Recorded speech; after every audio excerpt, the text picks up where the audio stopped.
tienen patologías tanto de tipo benignas como de tipo malignas, ¿no? Entonces hoy día vamos a hablar de esas patologías. Bien, entonces, el sistema digestivo tiene bastantes funciones, diferentes funciones, de difusión. ¿Qué más? ¿Qué funciones tiene el aparato digestivo? ¿Ya? ¿Qué más? Comenzamos a masticar, de ahí le nutrimos, ¿no es cierto? De ahí qué otra función, aparte de la digestión, absorción y por último se va a eliminar. Todas esas funciones va a tener el aparato digestivo. Bien, y como todas patologías que incluya algo o alguna de estos órganos encargados de estas funciones, por lo general va a cursar como una clínica como dolor abdominal, ¿no? Cuando yo hablo de dolor abdominal estoy refiriendo a todo el abdomen, porque hay patologías que van a caracterizarse por un cuadrante específico en el dolor, ¿no? Si yo me refiero de repente a una colecistitis, que es el dolor de la vesícula, el cuadrante superior derecho es donde me va a doler. Si yo me estoy refiriendo a una gastritis, donde me va a doler el epigástrico. Si yo me estoy refiriendo al dolor del apéndice, este comienza en el epigastrio, pero después se va a la fosa ilíaca derecha, ¿no? Para eso es importante también saber la anatomía y saber dónde están esos órganos para poder correlacionarlos con el dolor, ¿no? Las náuseas, el vómito, las diarreas, el estreñimiento, ¿no? El sangrado con las heces, ¿no?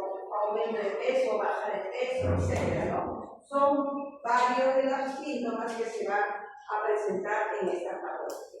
¿Bien? Entonces, existen anomalías congénitas, anomalías que van a ser algunas más urgentes que otras, ¿no? Entre ellos tenemos, por ejemplo, la atresia.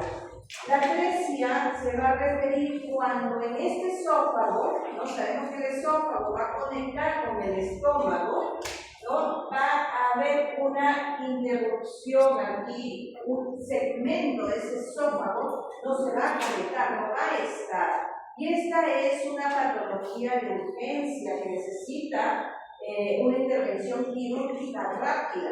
Aquí se va a caracterizar la clínica por las regurgitaciones que va a tener durante la alimentación, ¿ya? Pero puedo tener yo, por ejemplo, una atresia con una fístula también, ¿no? Que se va a ir, esta fístula puede irse, por ejemplo, al aparato respiratorio, ¿no? O puede estar sin fístula también. Luego tenemos la estenosis. La estenosis es una forma incompleta de atresia. La estenosis es cuando hay una disminución de la luz de este esófago, que sabemos que es un órgano tubular, ¿no? Hueco. Y esa luz va a disminuir, ¿no? Y como consecuencia también sus paredes van a estar engrosadas. ¿Bien? Acá nosotros vemos los tipos de atresia del esófago. Por ejemplo, acá esto es normal, ¿no? El esófago viene y se conecta al estómago. Y a la atresia es cuando les había dicho falta un segmento, ¿verdad? Esta es una atresia sin fístula porque no hay ninguna conexión. En esta imagen vemos que sí hay una conexión aquí con esta tráquea y por lo tanto esta es una atresia, ¿no? Con fístula. Pero también nosotros podemos ver, por ejemplo, en estas otras imágenes, ¿no? Que nosotros estamos viendo donde esta atresia es con fístula, pero estamos viendo que esa fístula es distal, ¿no? Porque viene hacia acá. Puede haber doble atresia también, ¿no? Y como les había dicho, puede ser también una fístula sin atresia. ¿Bien? Luego de estas otras patologías, estamos viendo, por ejemplo, la hernia diafragmática, ¿no? Ahí estamos viendo que la hernia diafragmática va a aparecer con una formación incompleta de diafragma. El diafragma no se desarrolla completamente y va a permitir este desarrollo incompleto que las vísceras abdominales vayan o asciendan hacia la cavidad torácica, ¿no? Esto va a traer como consecuencia que se produzca una hipoplasia pulmonar, ¿no? Que esa va a ser la causa más severa de resedimentación. Luego tenemos el onfalocele, ¿no? Que esto va a presentarse cuando el intestino va a salir externamente, ¿no? De la cavidad abdominal, y esta no va a regresar hacia ella. Y el cierre de la musculatura abdominal también va a ser incompleto, ¿no? Entonces, esto va a traer como consecuencia que estas vísceras abdominales se hernien, ¿no? Y que también estas van a tener una característica de que va a estar cubierta por una membrana la cual se denomina el ano, ¿no? La gastroquisis es parecida a la onfalocele, nada más que esta va a afectar a todas las capas de la pared abdominal, ¿no? Desde el peritoneo hasta la piel, ¿no? Y esta suele limitar al intestino y va a aparecer como una lesión aislada sin otras anomalías, ¿no? Acá nosotros vemos en esta imagen un onfalocele que les había dicho que va a estar revestido con una membrana. Generalmente este onfalocele es de tamaño mayor a 4 centímetros, a diferencia de la gastroquisis, que es más pequeña, menos de 4 centímetros, ¿no? Entonces, estas son muy parecidas, pero sí van a tener algunas diferencias en cuanto a las características, el tamaño, el cubrimiento, ¿no? Luego tenemos, por ejemplo, la ectopia, ¿no? Y la diverticulitis de Meckel o el divertículo de Meckel, ¿no? En este caso, los tejidos ectópicos con frecuencia van a presentarse a nivel del tubo digestivo, ¿no? La mucosa gástrica, que va a estar ubicada en el tercio superior del esófago, ¿no? Ya nosotros tenemos que corrernos aquí bastante la anatomía, ¿ya? Porque las alteraciones van a ser en algunos casos anatómicos y en otros casos histológicos, como el esófago de Barré, ¿no? Que ya sabemos qué cosa es y cuál es el cambio que se va a presentar ahí, ¿no? En el caso del divertículo de Meckel, esta va a ser una evaginación ciega del tubo digestivo, ¿no? Esta se va a evaginar y se va a comunicar con la luz y va a incorporar las 3 capas de la pared abdominal. En cuanto a la estenosis pilórica y a la enfermedad de Hirschsprung, cuando nosotros hablamos de estenosis ya sabemos que es la disminución del calibre o de la luz de una estructura hueca, por si acaso, ¿ya? Entonces, en el caso de estenosis pilórica, esta puede ser adquirida o puede ser congénita. Va a tener, o mejor dicho, no se comprenden los mecanismos que van a suceder en él, pero se establece una relación de uso de medicamentos en las 2 primeras semanas de la lactancia. Ya se está asociando este problema con el consumo de estos medicamentos. ¿Cómo se va a manifestar? Generalmente entre la 3ª y la 6ª semana de vida, donde el pacientito pues va a presentar regurgitación, ¿no? Vómitos, y en el examen se va a palpar una masa abdominal de forma ovoidea y de consistencia dura. En el caso de la enfermedad de Hirschsprung, va a generar una obstrucción a nivel del colon y esta va a ser producto de alteraciones del gen, que es que son células ganglionares de los huesos nerviosos, ¿ya? Como ustedes ven, miren, hay varias alteraciones y estamos solamente hablando de la parte superior de este sistema digestivo. digestivo. Luego tenemos la obstrucción esofágica. Esta va a causar con alteraciones en cuanto a la motilidad esofágica. Se va a dividir en tres principales causas. El esófago en cascanueces, donde va a haber una obstrucción funcional del esófago debido a que hay contracciones intensas. Estas contracciones van a ser coordinadas, ordenadas, ¿no? Mientras que el espasmo esofágico difuso también se le conoce como esófago en sacacorcho. Esto se va a caracterizar porque ya esas contracciones son desordenadas, descoordinadas, ¿ya? Y van a ser de manera repetitiva. La disfunción del esfínter esofágico inferior, esta va a causar con elevación de la presión en reposo o la relajación incompleta del esófago.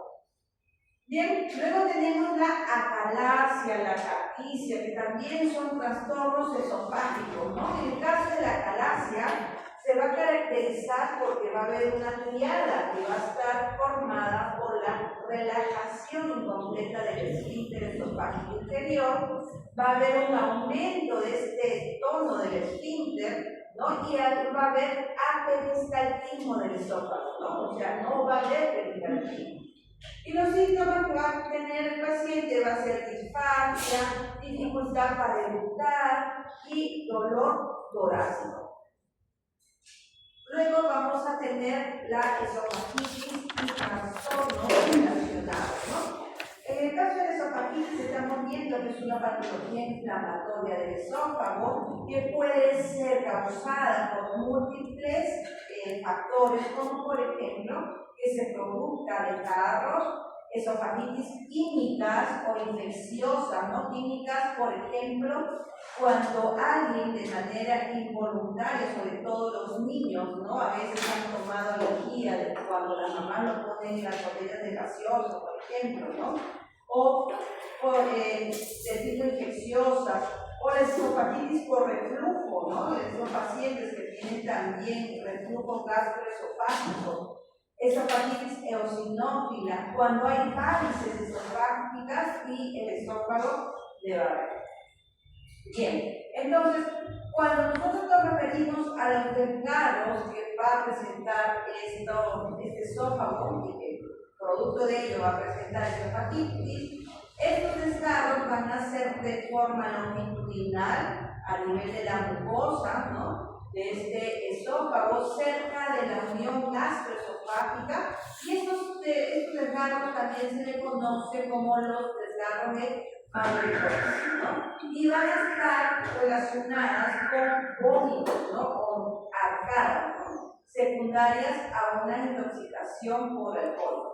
La esofagitis química infecciosa, esta mucosa que ya sabemos que es una mucosa estratificada, plana, no caracterizada, puede ser dañada por irritantes diversos, como por ejemplo algunos álcalis corrosivos, había dicho la lejía, por ejemplo, ¿no? El alcohol.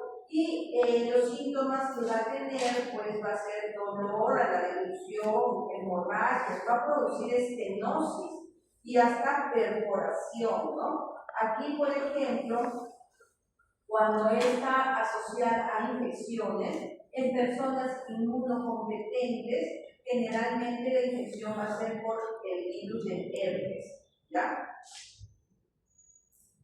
Acá nosotros estamos viendo una imagen del esófago, ¿no? Donde hay infecciones, habíamos dicho que pueden haber infecciones de tipo virales, pueden haber de tipo, incluso algunas veces bacterianas, y van a haber alteraciones, ¿no? Donde nosotros estamos viendo acá células acidófilas, que no van a estar pues en relación a la histología normal que nosotros vemos en ese esófago.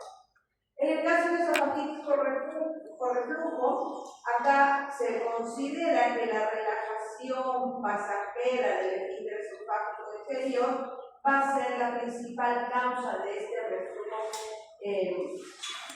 del esófago, ¿no? Esta enfermedad del reflujo gastroesofágico. siendo, por ejemplo, mediadores las vías vagales y puede ser desencadenada por la distensión gástrica con un aumento repentino de la presión intraabdominal. Macroscópicamente, nosotros vamos a ver el esófago hiperémico, ¿no? Vamos a ver el color rojo.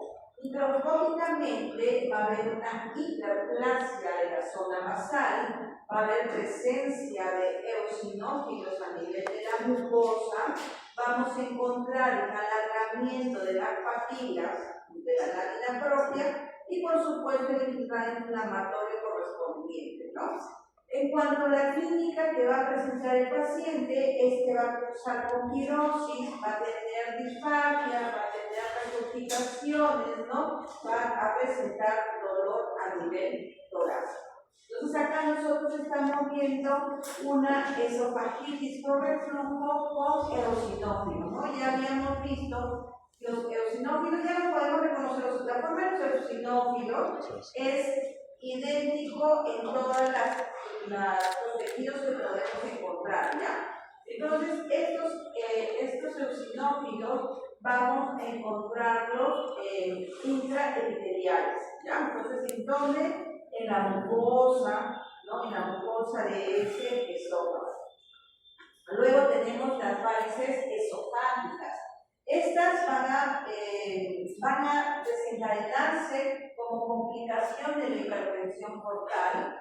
Se va a deber a una alteración del flujo sanguíneo a través del sistema venoso portal, ¿no? Tal cual, las varices pueden presentarse en cualquier vena, tal cual hay varices a nivel de los miembros inferiores, ¿no? Igual puede haber varices en otros lugares. Ahora, en el caso de estos pacientes, ¿no? Si tienen ya un problema de un aumento de la hipertensión portal, generalmente, pues, estos pacientes son pacientes que tienen hepatopatía, que tienen cirrosis, es una complicación de los alcohólicos también, ¿no? Macroscópicamente vamos a ver la vena dilatada, tortuosa, ¿no? Y estas pueden dañarse y provocar hemorragias digestivas altas, masivas, abundantes, ¿no? Microscópicamente se va a asociar a úlceras y necrosis a nivel de la mucosa, ¿no?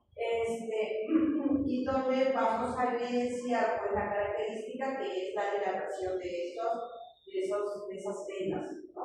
Entonces, acá en esta imagen vemos microscópicamente la dilatación de esta vena. Es una dilatación donde va a hacer que las paredes de estas venas se pongan un tanto más delgadas, que sean frágiles, y ante cualquier traumatismo, estas pueden sangrar, ¿no? El esófago de Barré ya lo conocemos, ya sabemos que en el esófago de Barré va a haber ¿qué va a haber en el esófago de Barré?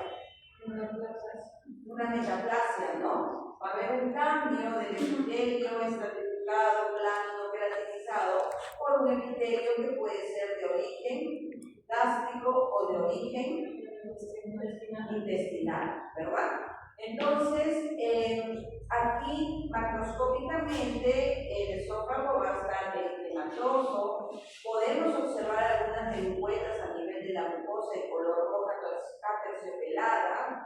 Microscópicamente ya sabemos que eso es este cambio del epitelio maduro por otro. Y dentro de las características clínicas, los pacientes generalmente que van a presentar son pacientes que son alcohólicos, ¿no? Que tienen patologías alcohólicas, pacientes cirróticos, por ejemplo, ¿no?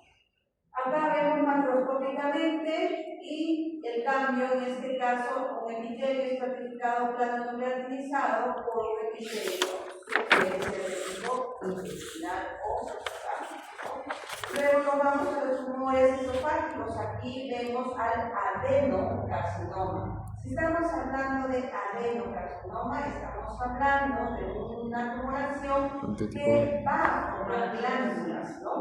Ahora, generalmente, esos adenocarcinomas del esófago van a hacer o van a aparecer después de que el paciente presenta esófago de Barré. Si sabemos, el esófago de Barré es patología benigna, pero si persiste la causa que lo está generando, podemos tener displasias.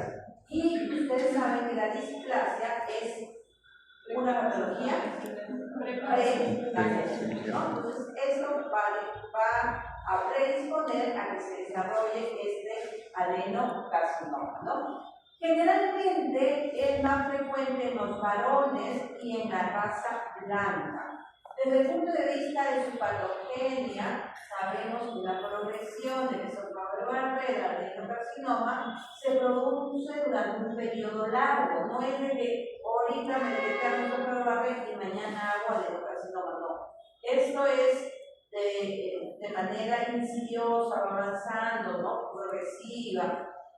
Macroscópicamente vamos a ver zonas blanquecinas elevadas, ¿no? A manera de parche y que pueden ir creciendo hasta generar masas de 5 centímetros de diámetro aproximadamente. Microscópicamente, pues vamos a ver que se van a formar glándulas con estas células tumorales y algunas van a producir mucina, ¿ya?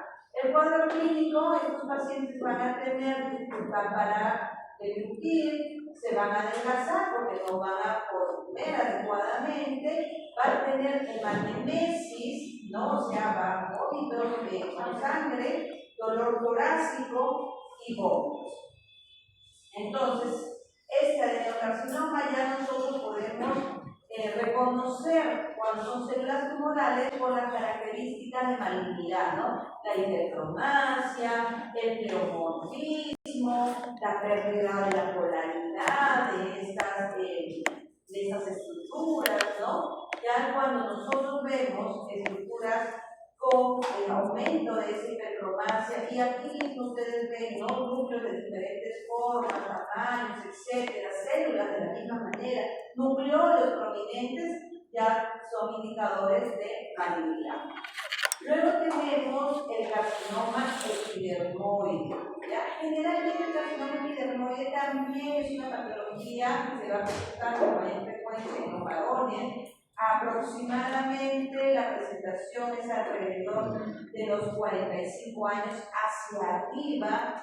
El alcohol, el tabaco, ¿no? La galaxia, son factores predisponentes para desarrollar este carcinoma epidermoide, ¿no? Va a aumentar el riesgo si son pacientes que consumen habitualmente alcohol, y esta va a desarrollarse, o lo vamos a poder ver macroscópicamente como áreas pequeñas de engrosamiento, ¿no? A manera también de placas de color grisácea blanquecina.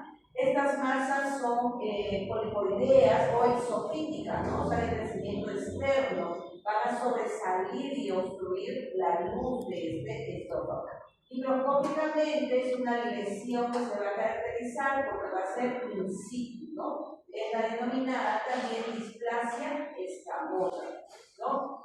El cuadro clínico igual va a tener disfagia, polinofagia, obstrucción, cuando esta se va a presentar, ¿no? Entonces, si hablamos de una carcinoma epidermoide, entonces vamos a ver que esta se va a desarrollar a nivel de su epitelio, ¿cierto? Acá nosotros estamos viendo estas formaciones y acá a mayor aumento, ¿no? Núcleos de diferentes tamaños, algunos alargados, otros medio redondos, pierden esa forma característica y van a agruparse estas siempre y a multiplicarse, ¿no? Comienzan a ver una reproducción de las células tumorales. Luego vamos a ver las patologías del estómago. En el estómago vamos a tener patologías inflamatorias de la mucosa, ¿no? Aquí ya nosotros conocemos la gastritis. La gastritis que pueden ser agudas, que pueden ser crónicas, ¿no? En este caso, tiene mucho que ver el pH del estómago, tiene que ver factores como por ejemplo la infección del Helicobacter pylori, la ingesta de comidas irritantes, de comidas muy condimentadas, etcétera, ¿no? Entonces existen bastantes factores predisponentes que van a superar los factores protectores que va a tener pues este estómago, y por lo tanto se van a presentar pues esta gastropatía y la gastritis, ¿no? ¿Por qué? Porque hay inhibición de la ciclooxigenasa, con inhibición de los transportadores gástricos, se reduce la secreción de la mucina y del bicarbonato y disminuye los aportes del oxígeno. Acá nosotros estamos viendo en esta imagen cómo hacen efecto estos factores predisponentes. Tenemos gastritis medicamentosa, o la que produce los AINES, sobre todo, ¿no? Pacientes que son fumadores, ¿no? Pacientes que beben alcohol, ¿no? Hay muchos factores de riesgo para desarrollar esta patología que ya nosotros lo sabemos, ¿no? Entonces, macroscópicamente, si es una inflamación, lo voy a ver, ¿no? Eritematoso.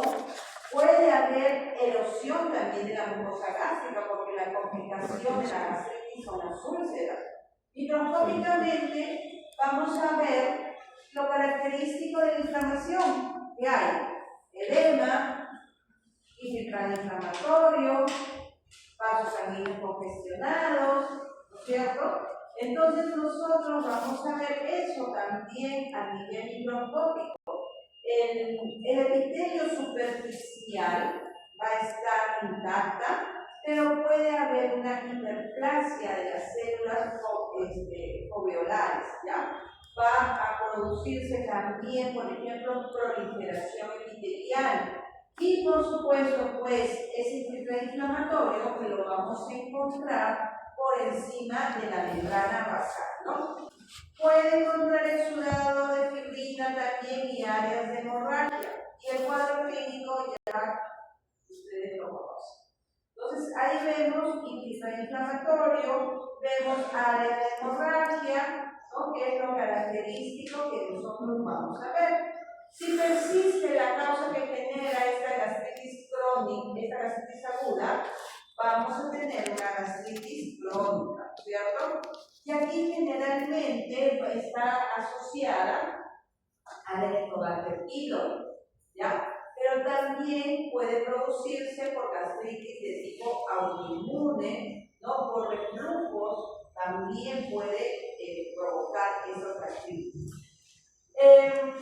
¿Qué vamos a ver macroscópicamente? Vamos a ver que esa mucosa va a estar, o vamos a encontrar ese Helicobacter pylori, ¿no? Con esa característica o color rojizo. Algunos dicen que lo vamos a ver como ajá, exacto, pero lo veo más como bastoncitos o gomitas, ¿no? Microscópicamente ya ese filtrado cambia, ya no es neutrófilo, ya no son polimorfos, sino vamos a ver linfocitos, vamos a ver células plasmáticas, ¿no? Vamos a ver ya lo característico de ese infiltrado inflamatorio, ¿no? Esta gastritis crónica, en realidad esta gastritis puede tener, pueden atrofiar también la mucosa y desencadenar otras complicaciones, como por ejemplo una anemia perniciosa, una anemia megaloblastica, ¿no? Acá observamos igual la mucosa, ¿no? Ya hay una alteración, un infiltrado inflamatorio, y pues en esta lámina el Helicobacter pylori, ¿no? En esta otra imagen, las células inflamatorias, donde veamos basofilia, ¿no? Aumento de la coloración morada, ahí ya vamos a tener que observar para ver las características de esas células, para ver si son linfocitos, células plasmáticas, neutrófilos, etc., ¿no? Entonces ahí nosotros vamos a encontrar pues también a veces cambios metaplásicos, ¿no? Sabemos que el Helicobacter pylori aumenta el riesgo de que esa persona haga una adenocarcinoma ¿verdad? Entonces puede encontrar áreas de metaplasia también, ¿no? Podemos encontrarlo. En cuanto a la úlcera péptica, esta se va a referir a una úlcera crónica que va a afectar la mucosa del duodeno o del estómago, generalmente asociado al Helicobacter pylori o al consumo de láines, al tabaquismo, aparece en la zona del antro, ¿no? Como consecuencia de una gastritis crónica. Se va a producir porque hay desequilibrio entre los mecanismos de defensa y los factores que van a provocar esta gastritis crónica. Macroscópicamente vamos a ver úlceras que pueden ser solitarias, ¿no? En el mayor porcentaje estas son solitarias. Y estas van a ser de forma redondeada o ovalada. Claramente se pueden ver que estas úlceras que se van a localizar a lo largo de la curvatura menor tienen un aspecto de sacabotados, ¿no? Microscópicamente ya sabemos que esta va a presentar una solución de continuidad, puede encontrar metaplasia foveolar y esta mucosa va a estar alterada. Si a eso no tengo ni idea, yo voy a encontrar áreas hemorrágicas también, ¿no? El paciente va a tener dolor urente a nivel del epigastrio, va a tener reflujo gastroesofágico, va a adelgazarse, va a tener dolor a nivel del hipocondrio derecho. Entonces, les había dicho que la úlcera, si esta es una mucosa que está intacta, de pronto no encuentro mucosa, a eso se llama pérdida de la solución, o es una solución de continuidad, ¿no? Pérdida de la continuidad de la mucosa, ¿no? Esta es la úlcera. Si hay alteración aquí de tipo que se destruye, se altera esta mucosa, vuelvo a repetir, puedo encontrar áreas de hemorragia y inflamatorio, también puedo encontrar, ¿no? Puedo encontrar áreas de necrosis, sí, sobre todo a nivel de la base de esta úlcera. Se va a tratar de reparar y la reparación en este caso va a ser con tejido de granulación.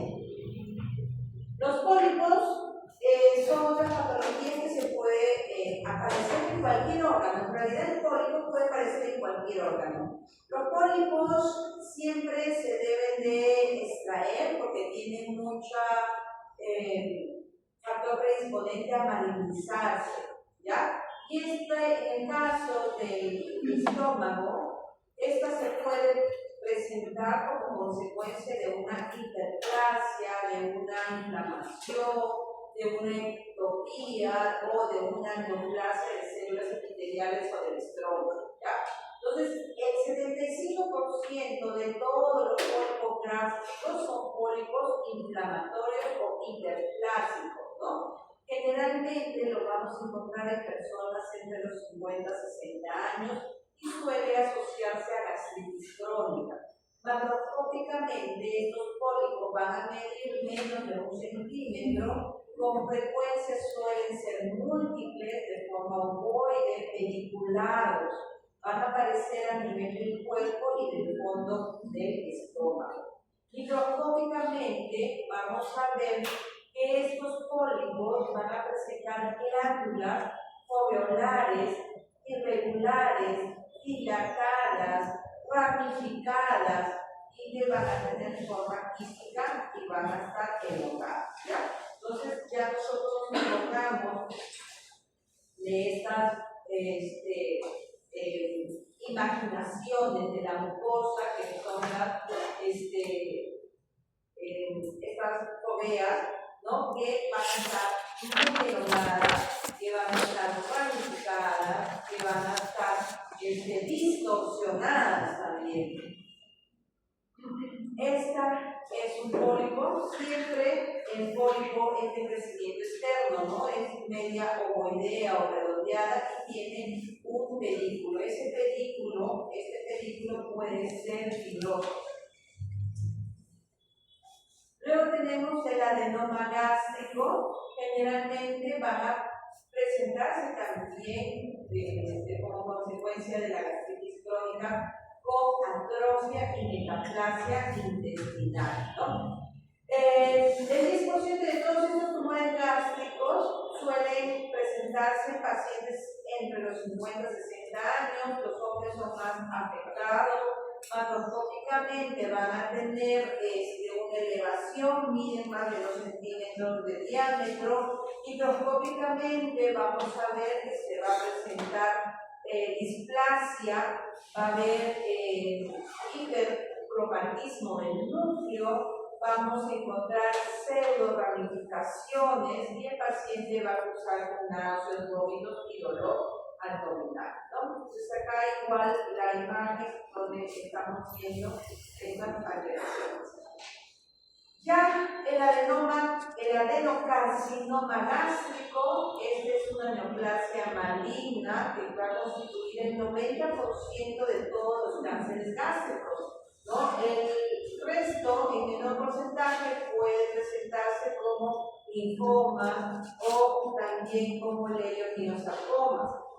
El 10% en realidad este cáncer gástrico está en aumento, la presentación es en personas entre 50 y 60 años, los hombres siguen siendo los más afectados, macroscópicamente son unas masas voluminosas de tipo difuso que van a infiltrar y van a engrosar la pared gástrica. Microscópicamente tiene células neoplásicas que van a adquirir la forma en células en anillo de celo, ¿ya? Estas también van a ser productoras de mucina, por lo tanto vamos a encontrar esta mucina, ¿no? El paciente va a cursar con dispepsia, disfagia, náusea, adelgazamiento, va a tener el paciente anemia, ¿no? Ya saben por qué hay anemia. Exacto, ¿no? Entonces, esto lamentablemente, como la patología, o mejor dicho, la clínica no es específica, no imagínense a alguien que tenga ahorita una dispepsia, una náusea, ¿no? Llenura, a veces lo asocian con gastritis y por eso que muchas veces el diagnóstico no es de manera precoz, ¿no? Entonces acá nosotros estamos viendo hipercromasia en estas células, ¿no? Que están formando glándulas. Y acá a la derecha vemos las características células en anillo de celo, ¿ya? Que van a ser reconocidas porque en su interior van a ser claras, porque hay mucina. La mucina le va a dar esa coloración característica, ¿ya? Luego nos vamos al intestino, el intestino delgado y del colon, ¿no? Estos constituyen la mayor parte del tubo digestivo, ¿no? Estas tienen importancia porque aquí pues se van a transportar los nutrientes, se van a absorber, ¿no? Y vamos a ver que aquí vamos a encontrar también diferentes patologías, neoplasias, tumores benignos, malformaciones congénitas, ¿no? Por ejemplo, la anomalía de rotación de este intestino, ¿no? Cuando este no va a girar para volver a entrar al abdomen y por lo tanto va a quedar un extremo fuera de este abdomen, ¿no? Esto puede traer como complicación que esta parte que queda fuera del abdomen se pueda impactar o se pueda gangrenar, ¿no? Entonces, nosotros tenemos que esta es lo normal que debe de suceder y pues es una malrotación, ¿no? No rota como debe ser, se queda en la parte afuera. Luego tenemos la obstrucción intestinal. Esta puede aparecer en cualquier nivel del intestino y esta afectación generalmente el intestino delgado es quien con más frecuencia se va a obstruir, ¿ya? Vamos a ver que puede ser por adherencias intestinales, por por hernias, por invaginación intestinal, ¿no? ¿Qué quiere decir? Que el intestino se mete dentro del mismo intestino, por vólvulos, ¿no? En la clínica va a acusar con que el paciente va a tener una distensión abdominal, va a estar estreñido, ¿no? Va a presentar vómito y en caso en que esta obstrucción es de tipo mecánica o se asocia a un infarto intestinal, es importante hacer intervención quirúrgica rápidamente. La atresia intestinal generalmente va a causar esta obstrucción intestinal en los deditos y se puede presentar también en cualquier parte del intestino, ¿no? Es más frecuente a nivel del yeyuno ilio y excepcionalmente se presenta a nivel del colon, ¿no? Esta atresia duodenal va a estar en relación a su forma anatómica, que puede ser completa e incompleta.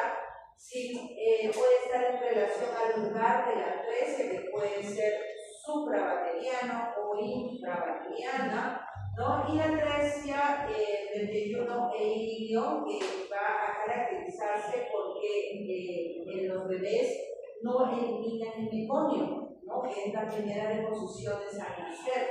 Van a tener distensión abdominal y vómito de contenido bilioso, ¿no? Por eso que a los bebitos siempre se les está haciendo la supervisión si ya eliminaron meconio o no. Luego tenemos las hernias, adherencias, vólvulos y vacunación intestinal. Cuando hablamos de hernias, esta es la causa más frecuente de obstrucción intestinal. Estas pueden ser adquiridas, ¿no? Aparecen normalmente en la parte anterior a través de los conductos femorales e inguinales, ¿no? Y a través del ombligo o en sitios de lesiones quirúrgicas. Cuando hay una operación y no está bien cerrado, puede haber una hernia. Las adherencias son complicaciones de las cirugías, ¿no? Una de las complicaciones de cualquier cirugía, cesárea, etcétera, es la formación de adherencia, ¿no? Donde vamos a encontrar pues de que estos pacientes van a tener dolor, sobre todo cuando hay una distensión abdominal. Luego tenemos el vólvulo, que va a aparecer cuando un asa del intestino se refuerza alrededor de su mismo punto de inserción mesentérica, ¿no? Y va a provocar una alteración tanto a nivel luminal como vascular. Y luego la invaginación intestinal que les había dicho, ¿no? Es una invaginación intestinal donde el intestino se mete dentro del mismo intestino. Esto es frecuente en los niños también, existen algunas maniobras que se pueden hacer para que esto salga, ¿no? Pero en otros casos el tratamiento quirúrgico.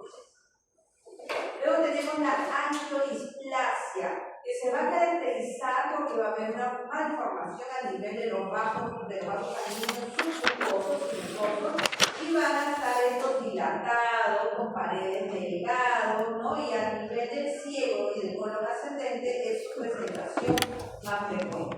Luego tenemos la mala absorción y la diarrea, ¿no? Estas van a ser complicaciones a nivel de la fase de la absorción, ¿no? Y se va a caracterizar porque va a haber una absorción defectuosa de vitaminas, tanto lipo como hidrosolubles, de proteínas, de hidratos de carbono, de grasas, de minerales, agua, y esto va a traer como consecuencia pues que el paciente se adelgace, ¿verdad? Igual que la diarrea, que se va a definir como un aumento de la frecuencia, ¿no? De las deposiciones.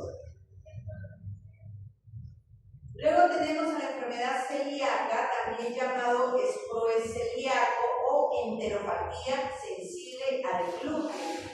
Este es un trastorno de origen inmunitario que se va a desencadenar cuando el paciente consume alimentos que tienen gluten, ¿no es cierto? Macroscópicamente, la muestra se va a ver, o se va a presentar a nivel de la segunda porción del duodeno o de la porción proximal del yeyuno, en las que van a estar expuestas a las concentraciones más altas de glúteo, y estas van a tener atrofia de las vellosidades intestinales, ¿no? Microscópicamente vamos a encontrar una hiperplasia de las criptas, atrofia de las vellosidades, presencia de linfocitos, ¿no? Y esto pues va a tener una pérdida del área de la superficie de la mucosa y del borde del cepillo, ¿no? Que va a contribuir a que este paciente tenga mala absorción. Entonces, estos pacientes, ¿qué pasa? Comen gluten y comienzan a presentar distensión abdominal, diarrea, etc., ¿no? Entonces, esto es lo que nosotros vamos a encontrar en esta enfermedad celíaca. Luego tenemos las enterocolitis infecciosa, ¿no? Esta enterocolitis infecciosa es una patología común, creo que a todos aquí nos han dado alguna vez una enterocolitis infecciosa, ¿no? Cualquier cosa que hemos comido que nos ha caído mal nos ha llevado a una diarrea, a vómitos, a náuseas, ¿no? Y aquí, por ejemplo, puede ser desarrollada por el cólera, que hubo una epidemia, ahora ya no hay cólera, Vibrio cholerae o cholerae, ¿ya? No es que cuando nos dan cólera, por si acaso.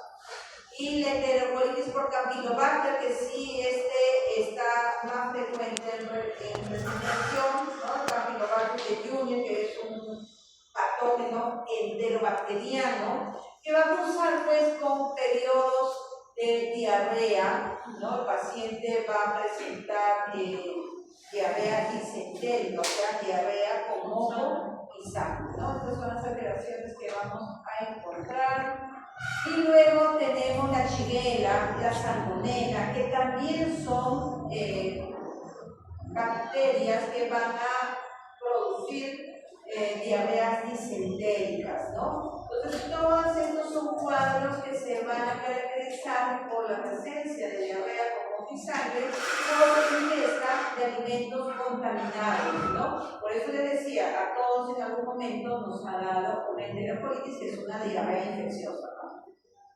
La fiebre tifoidea y la E. coli, ¿no? Todas estas son las patologías más frecuentes que nos van a dar esta enterocolitis. Pero también hay algunos parásitos, como por ejemplo la Giardia, ¿no? El Staphylococcus, Ascaris, la rechura, los oxiuros, algunas entamoebas, etc., ¿no? Los parásitos también se van a caracterizar por estas enterocolitis.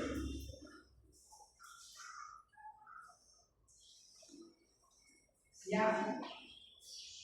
Bien, la entamoeba histolítica, la Giardia, el Cryptosporo, son todos estos parásitos que pueden producir estas enterocolitis. Luego tenemos enfermedades inflamatorias, como por ejemplo la enfermedad de Crohn, que suele afectar la porción terminal del ilio, la válvula iliocecal y el cielo, ¿no? Entonces aquí vamos a ver edema, los pliegues mucosos se van a perder, y como se pierde, va a haber un aspecto de empedrado de la mucosa, ¿no? Porque se pierden esos pliegues, y esa pared del intestino va a estar engrosada, elástica, vamos a encontrar edema, puede encontrar fibrosis mucosa, hipertrofia de la muscular propia también.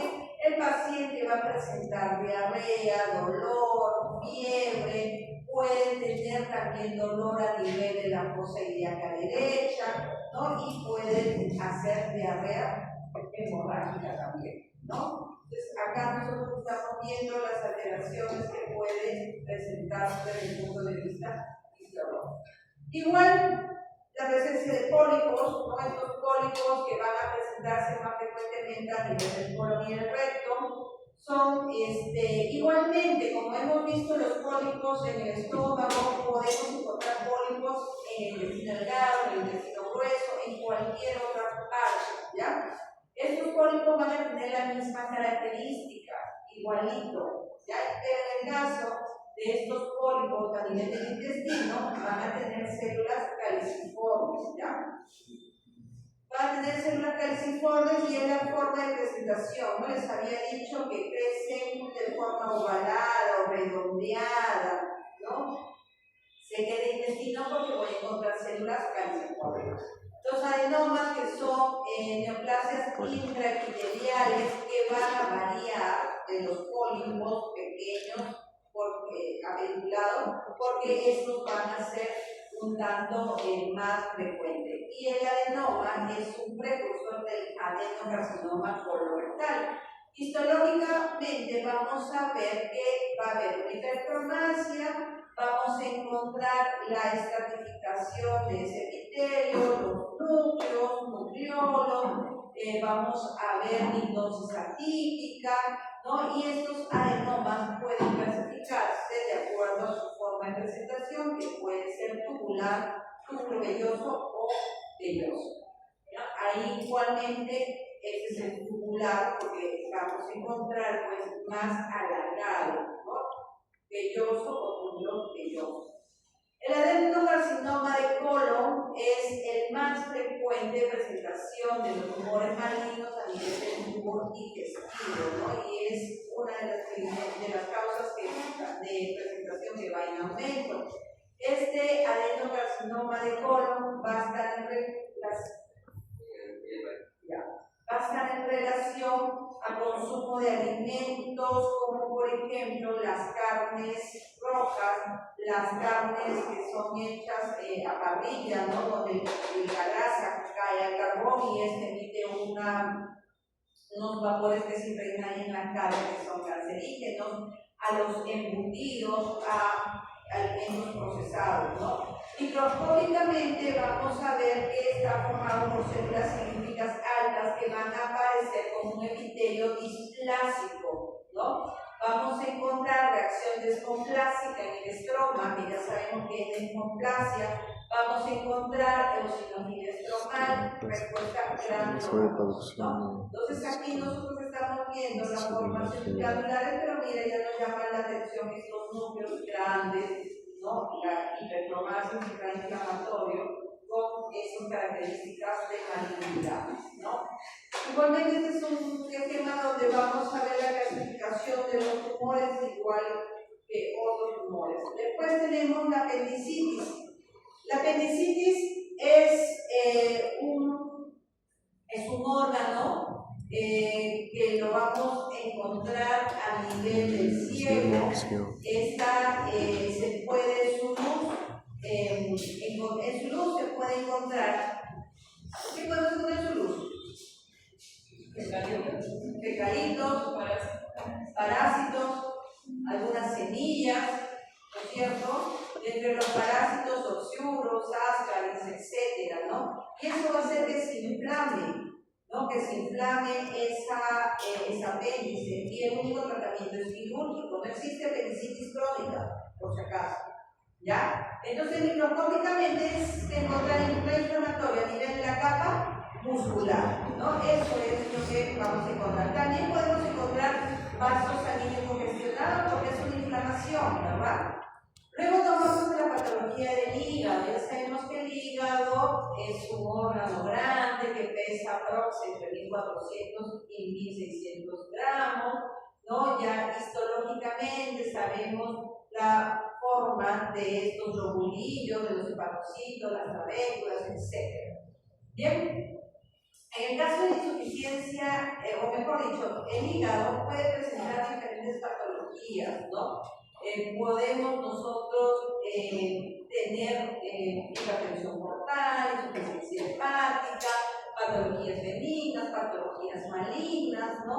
Y estos pacientes, pues, cuando tienen una patología hepática, puede también alterarse, por ejemplo, los factores de coagulación, ¿no?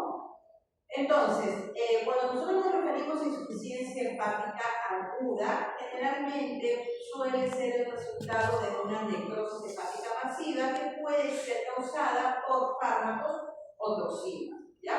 Entonces, macroscópicamente microscópicamente vamos a ver que ese hígado se va a hipertrofiar porque va a estar tumefacto, ¿no? Los hepatocitos van a estar tumefactos también y posteriormente se va a desarrollar la necrosis hepática masiva. Microscópicamente, los hepatocitos, ustedes saben que tienen una cualidad que se regenera, ¿no? Entonces lo vamos a encontrar en regeneración. Pero en algunos casos, estos hepatocitos también van a sufrir la muerte, los necrosis.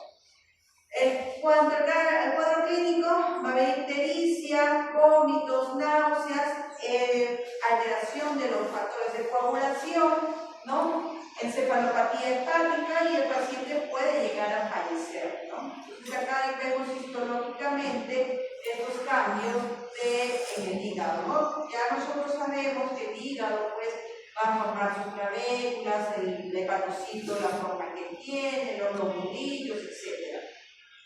La insuficiencia hepática crónica generalmente ya se va a asociar a la cirrosis, ¿no? Que es un estadio avanzado. Primero comienza con una fibrosis y va a terminar haciendo el paciente cirrosis. ¿Bien? Macroscópicamente, este parénquima hepático va a estar colapsado. Podemos encontrar trombosis vascular y el grado de alteración va a depender también pues, del tiempo que va a presentar este paciente. Microscópicamente vamos a ver tejido fibrótico que va a formar nódulos, ¿no? Y los hepatocitos van a estar así, ¿no? Encerrados o alrededor de ellos va a tener tejido fibroso. El cuadro clínico puede ser que el paciente no tenga síntomas, en el 40% no presenta síntomas, pero si se acompaña con sintomatología, hay pérdida de peso, debilidad, anorexia, ictericia, encefalopatía y problemas de coagulación. La hipertensión portal se va a desarrollar porque va a haber una resistencia en el flujo sanguíneo portal y esta puede dividirse entre hepática, intrahepática y poshepática. Las consecuencias generalmente van a ser encefalopatía hepática, citis, derivación colateral y esplenomegalia congestiva. Tejido fibroso que rodea un conjunto de hepatocitos y forma nódulos, ¿no? Eso es lo característico de la cirrosis hepática. Abundante tejido fibroso se ve. En el caso de las hepatitis, ya sabemos que las hepatitis virales son A, B, C, D y E, ¿no? La hepatitis A es una hepatitis que es más frecuente en presentación en niños, la transmisión es fecal oral, no se va a la cronicidad y se autolimita. Mientras que la hepatitis B, la hepatitis C, estas sí pueden irse a la cronicidad, ¿no? El modo de contagio también es distinto, mientras que la A es fecal oral, la hepatitis B, la hepatitis C, por ejemplo, van a tener un contagio mediante transmisión sexual, mediante transfusiones sanguíneas, trasplantes de órganos, etc., ¿no? Entonces, existen diferentes formas. Ahora también la transmisión vertical, ¿no? De madre a hijo también se va a dar. Esto tiene un periodo de incubación, ya que ustedes lo saben, vamos a pasar, yo creo que estamos bien, todavía no está tan grave. ¿Ya? Estas se pueden ir a la cronicidad en algunos casos, ¿no? Y tiene factores de riesgo, la hepatitis B, por ejemplo, de formar T. ¿Cuál es la complicación de la hepatitis? Carcinoma. El carcinoma hepático, ¿cierto? La esteatosis hepática, ¿qué cosa es? Hígado graso, ¿cierto? La esteatosis hepática se puede producir por consumo de alcohol, se puede producir por dislipidemias, ¿no? Se puede producir por un aumento en la ingesta de grasas y se va a caracterizar porque dentro de porque dentro de mis hepatocitos yo voy a encontrar el lípido, ¿no? Y ese lípido que entra en el hepatocito empuja los núcleos de la periferia y lo voy a ver así, de esta forma, ¿no? Como si fueran adipocitos, ¿verdad? Entonces, macroscópicamente, el hígado lo vamos a ver grande, ¿no? Lo vamos a ver de un color amarillento y de aspecto grasiento, ¿no? Porque es grasa lo que se va a encontrar ahí. Esta esteatosis hepática se divide en esteatosis hepática alcohólica y no alcohólica. Por supuesto que la alcohólica es la que está en relación con el consumo del alcohol, y la no alcohólica es por consumo de ingresos, ¿no? Entonces, tenemos también la hepatitis alcohólica. En caso de la hepatitis alcohólica, vamos a ver células con citoplasma acidófilo que van a ser estos cuerpos de Mayori, ya que son inclusiones citoplasmáticas eosinófilas, como estamos observando aquí, ¿no? Que es un hallazgo inespecífico. Voy a encontrar también alrededor de los hepatocitos infiltrado inflamatorio agudo, y si esto va progresando, la fibrosis. La cirrosis es la forma final e irreversible de la hepatopatía alcohólica, ¿no? La cirrosis es irreversible, pero no solamente la cirrosis se le da a los pacientes alcohólicos. Si bien es cierto, el 50% tiene relación con el alcoholismo, pero hay o mejor dicho, también le puede dar a personas que no consumen alcohol, ¿ya? Eso, su evolución es insidiosa, es lenta, no es inmediata. Al principio el hígado tiene una coloración amarillenta o parda, de aspecto grasiento, aumenta el tamaño, hay una hepatomegalia, ¿no? Y en el paso de los años se va a transformar o va a adquirir una coloración marrón, arrugada, ya va a perder ese aspecto grasiento y va a reducirse porque va a fibrosarse, ¿no? Va a disminuir de tamaño. ¿Cuáles son las manifestaciones clínicas? Estas van a tener, pues, esteatosis hepática, vamos a tener,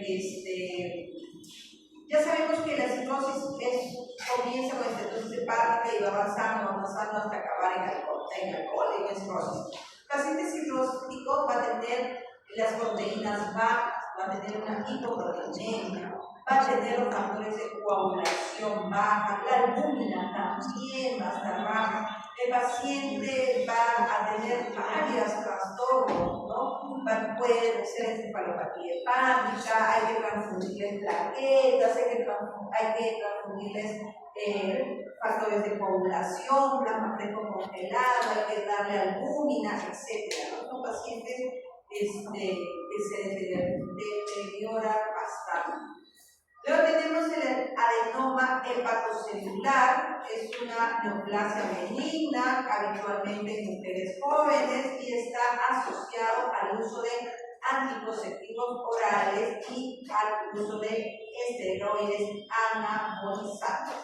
Se ha dividido en 3 subgrupos: el adenoma hepatocelular con inactivación del factor nuclear de hepatocitos, el adenoma hepatocelular inflamatorio y el que tiene activación de la red carnívora.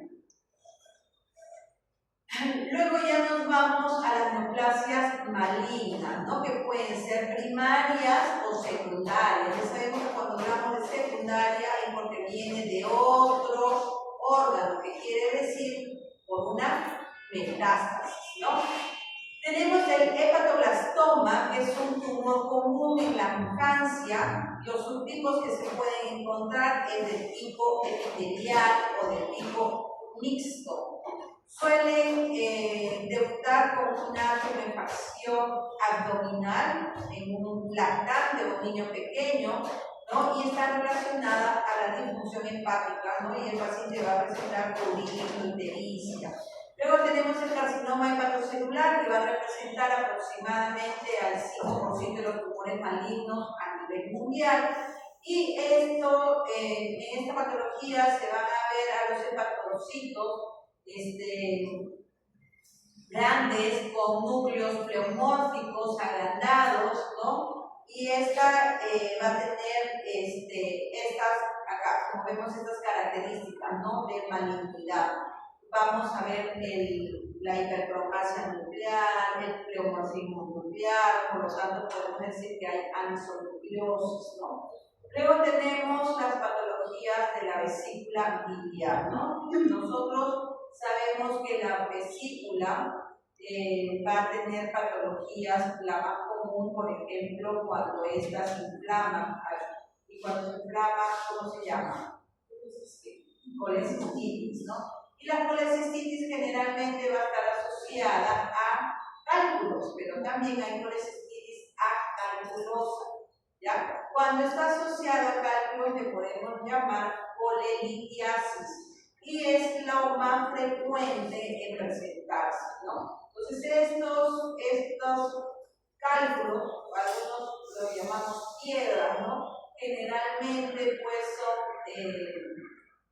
son producidas por colesterol, ¿no? Lo vamos a ver de forma redondeada, ovoide, ¿no? Y estas pueden ser pigmentadas también. Entonces estos pacientes pueden permanecer asintomáticos, pero cuando va avanzando, estos van a presentar dolor por comidas copiosas, ¿no? Comidas abundantes, comidas ricas en grasas, condimentadas. El dolor que va a presentar es en el cuadrante superior derecho, va a ser un dolor tipo cólico, puede acompañarse de náuseas, ¿no?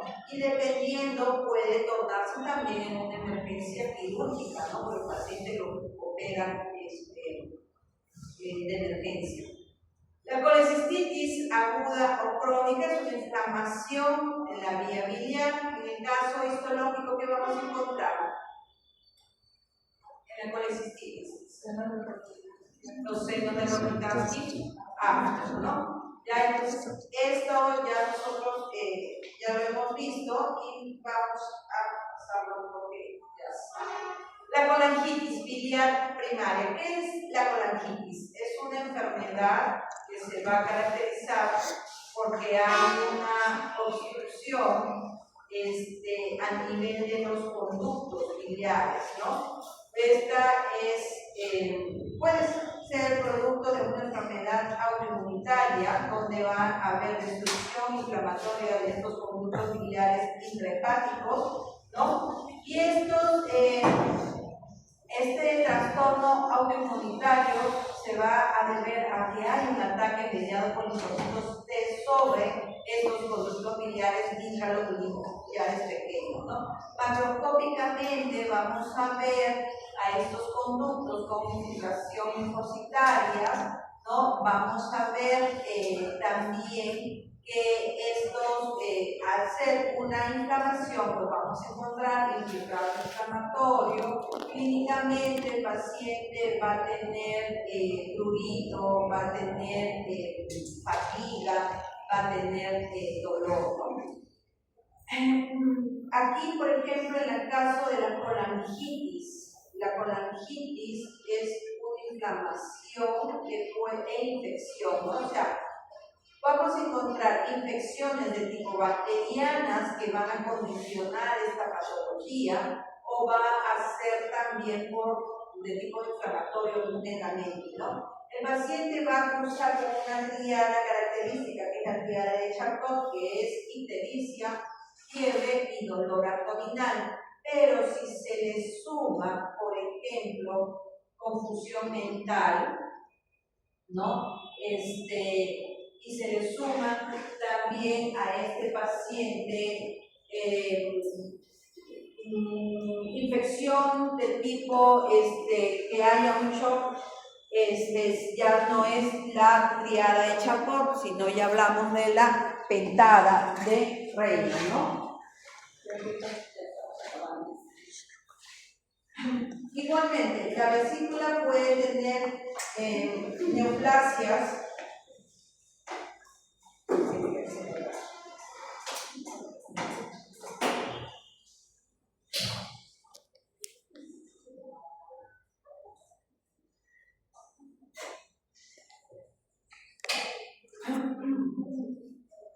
La vesícula igual puede tener neoplasias, ¿no? No es tan frecuente como otras neoplasias del tubo digestivo, pero de la misma manera estas se pueden presentar, ¿no? Aquí tenemos el carcinoma de la vesícula biliar.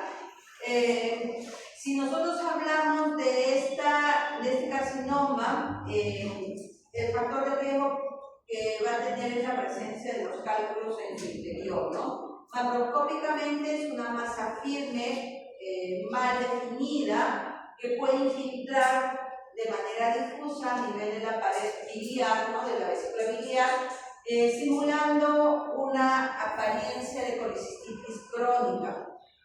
Microscópicamente vamos a ver glándulas que van a tener un estroma desmoplásico. En algunos casos vamos a encontrar atrofia citológica y las células neoplásicas, ¿no? El paciente va a cursar con cuadros insidiosos, indistinguibles, asociados a la colestiriasis, ¿no? Entonces, no hay una clínica, o sea, muchas veces la clínica asemeja una colelitiasis, ¿no? Entonces, estos pacientes a veces se tardan mucho en el diagnóstico de este tipo de cáncer. Luego tenemos al páncreas. Ya se cansaron, es que el sistema digestivo es amplio, pues, que hubieran puesto en 2 clases, ¿no? Y lo más gracioso, ¿saben qué es? Que la teoría es grande, es amplio. Pensaríamos que vamos a ver un montón de láminas y solamente hay 2. Las 2 que están en el lecho están. Sí. Tenemos al páncreas exócrino, el endocrino, ¿no? Este páncreas exócrino constituye el 80-85% del órgano, y aquí están las células acinares. El páncreas endocrino está compuesto por alrededor de 1 millón de agregadas de células endócrinas, ¿no? Ahí reconocemos a los islotes del Langerhans. Y por lo tanto, este páncreas se puede inflamar también y dar lugar a la pancreatitis aguda. Y la pancreatitis aguda es catalogado como una emergencia también, ¿no? Esta pancreatitis va a causar con elevaciones de amilasa, lipasa, ¿no? Esta pancreatitis se va a producir como consecuencia de una activación inapropiada de las enzimas pancreáticas que van a destruir el tejido pancreático y van a inducir a una reacción inflamatoria. El páncreas macroscópicamente lo vamos a ver con una coloración rojiza negra, con focos entremezclados de necrosis grasa, blanquecina, amarillenta y apertusidad. ¿Se acuerdan de la necrosis grasa enzimática? Y microscópicamente vamos a ver una inflamación que va a tener también edema intersticial y necrosis grasa focal, ¿no? Entonces, el cuadro clínico que va a presentar el paciente es un dolor abdominal constante, intenso, que se va a ir hacia la espalda y al hombro izquierdo, ¿no? Entonces, a este dolor, en el caso de la pancreatitis, le llaman dolor del cinturón, porque va hacia adelante y se va hacia atrás, ¿no? Ese es nuestro páncreas macroscópicamente, y microscópicamente, pues, el páncreas que ya lo hemos, sí lo hemos visto. Igualmente, el carcinoma pancreático es más conocido como adenocarcinoma ductal infiltrante del páncreas, ¿no? Este cáncer de páncreas es un cáncer muy agresivo, más cuando es de cabeza de páncreas y de cuerpo de páncreas. La sobrevida de los pacientes cuando se hace un diagnóstico máximo es a los 6 meses, pero por lo general los pacientes fallecen al tercer mes, ¿no? Como le digo, es un cáncer muy agresivo. Macroscópicamente vamos a ver masas duras, de color grisáceo, poco definidas. Estos van a crecer a lo largo de los nervios, invaden vasos sanguíneos y al retroperitoneum. Microscópicamente vamos a ver células tumorales formando glándulas de aspecto maligno, ¿no? Y clínicamente pues estos cursan de manera sintomática, por eso que su diagnóstico es muy tardío, ¿no? Esto puede producir obstrucción intestinal, dolor abdominal, ictericia y el marcador tumoral que se va a integrar aquí es el CA19-9, ¿no? Formando glándulas ya de aspecto, de verlo nada más así, ya sabemos que son células tumorales por la hipertromasia que está presentada. Y esa es la última.